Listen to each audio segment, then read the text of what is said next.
Nobody said that we could do it in pairs. I had no idea that I could have slashed my presentation in half. Thank you all so much for being here at the TEDx San Antonio inaugural event. It's a wonderful event, and I'm so proud to be able to be one of the speakers today. As Victor mentioned, I'm the director and artistic director of SEIC, a youth arts program here in San Antonio. I'm hoping the coffee kicked in. It's early still for me. But, you know, one of the things that Confucius said was, I hear and I forget, I see and I remember, I do and I understand. I hear and I forget, I see and I remember, I do and I understand. A pretty profound quote from somebody who also said, wherever you go, there you are. What I want to talk today is about cultivating creative leaders. And more importantly, the conversation needs to be about what we are doing as a city, as a community, as a nation, in encouraging and providing opportunities for our youth to be creative.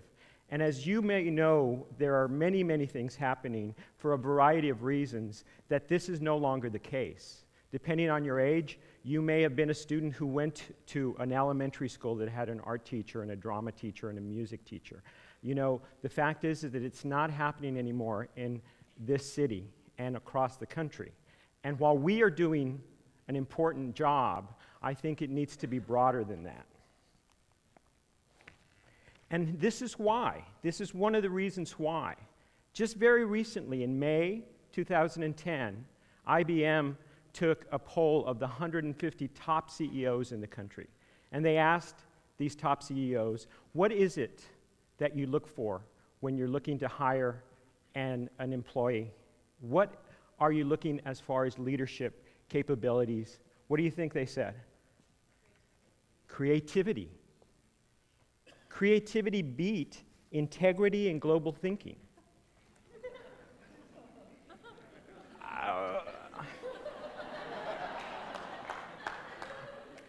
The reason I think that it did that is that they recognize that divergent thought, that creative thought, that critical thinking is a really important asset in playing in the corporate world. That it's not just about staying in the box, it's about expanding and broadening the box. Now, 2 months later, a survey in Newsweek came out. It was called the Creativity Crisis. And I encourage you all to see that and go back and read it. You can find it online. But what this survey, what this seminal report stated, that for the first time in the history of America, we are no longer teaching kids to be creative. And that's a very, very frightening kind of a proposition and a thought. You know, here we have always been the leader in innovation and creativity. Our country is built on that foundation. And yet, for the first time in our history, we're losing ground on providing opportunities for youth to be creative. So here we have the top CEOs of our country telling us that they're looking for creative individuals. And here we have our public schools no longer teaching creativity.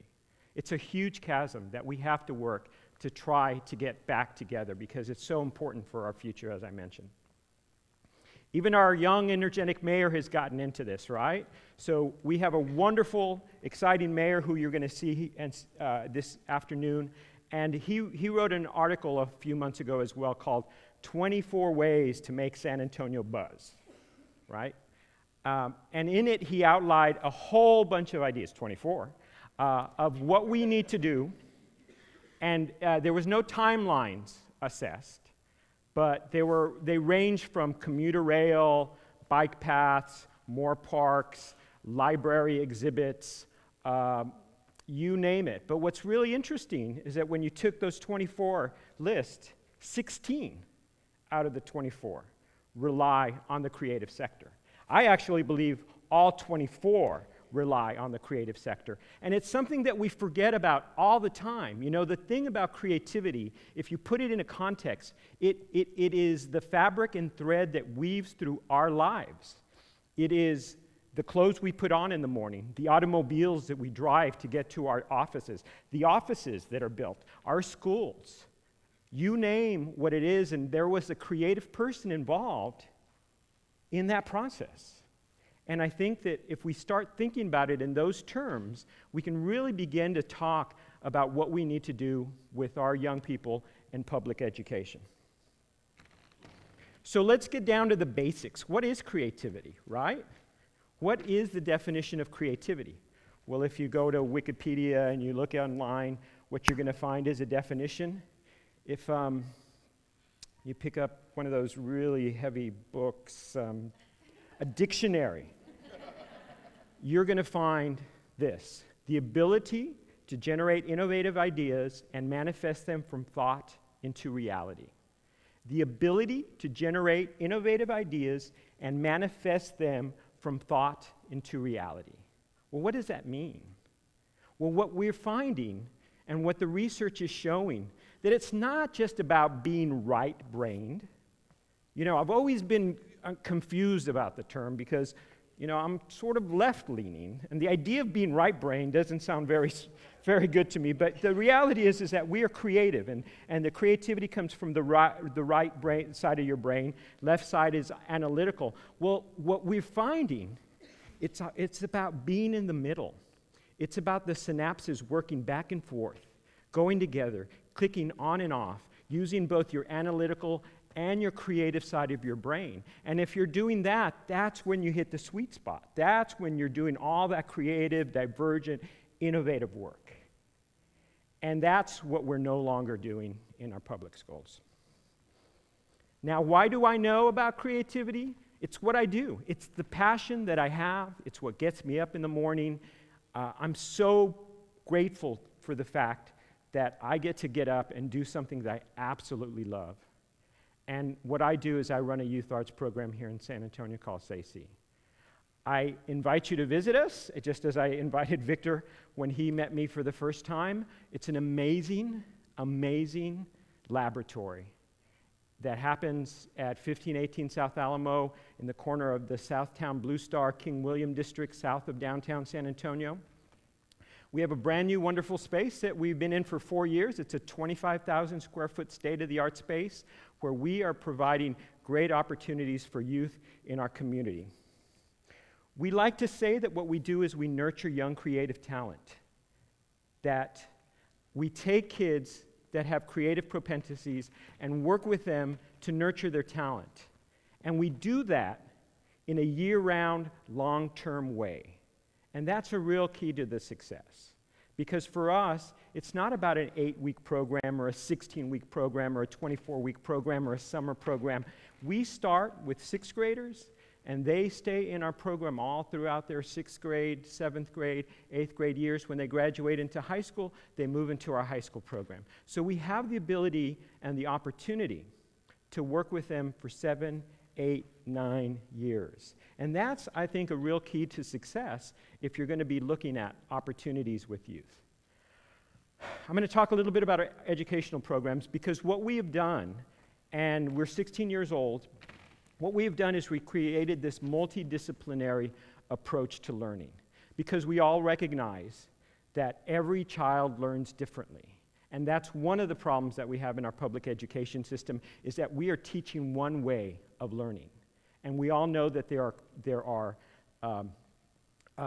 visual learners and analytical learners and creative learners, and yet we're so busy teaching to the test and looking at assessments that we forgot how to provide opportunities for each and every individual child. We've got 5 programs as part of SAC. Our first one is our high school visual arts program. It's a very traditional drawing, painting, sculpture, ceramics program. It's for our high school kids. They come after school, extended hours in the summer, and then Saturday afternoons. Our second program is the Media Arts Studio, and it's a multidisciplinary, technology-based program where we're really attracting storytellers and filmmakers, people that want to have an opportunity to tell their stories in film. Our third program is our very comprehensive middle school program. It's called WAM, Working Artists and Mentors.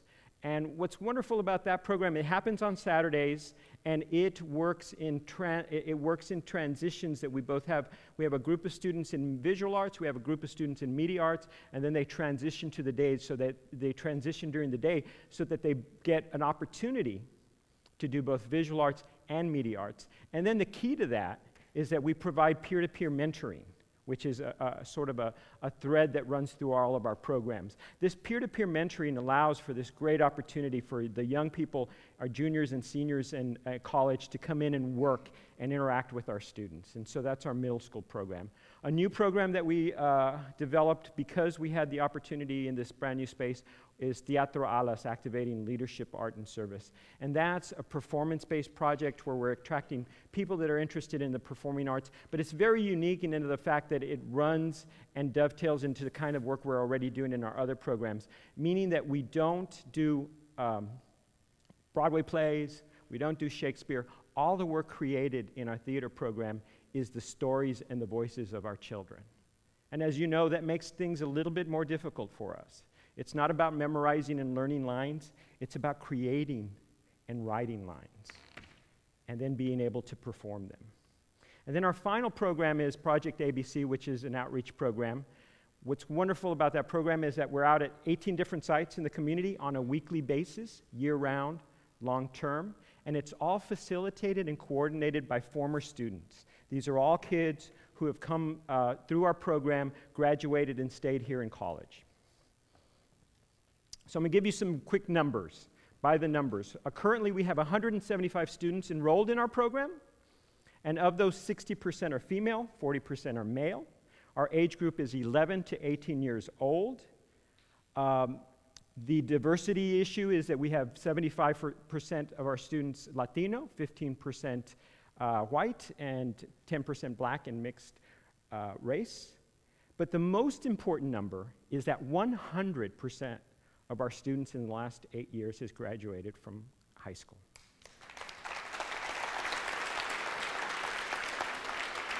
And even more important than that, 100% of our students who've graduated from our program have gone on to a college or a university.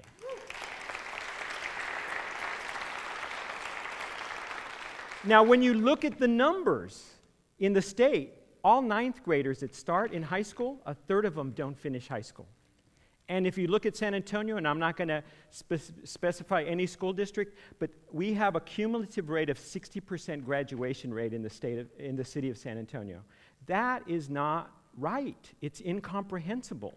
If we can do it, and we can do it with the creative forces of what we're able to do with our students, then this can be something that we can all be doing in our community and in our country. And one of the reasons that we do it is that we nurture and we value creativity.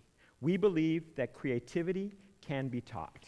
We believe that if you include opportunities for critical thinking and creativity, it's never going to fail you. It's never going to fail you. And so it's really important that we begin this process of reminding our policymakers and our school boards and our teachers and our administrators that it is not an option. It is not a frill. It is not something that we should not be paying attention to. Creativity is a crucial component of all of our lives, and we need, for the sake of our future, to continue to provide it to our students. So at SAC, we're working to help save creativity, and I ask you to work with me to bring it back into our public schools. Thank you so much.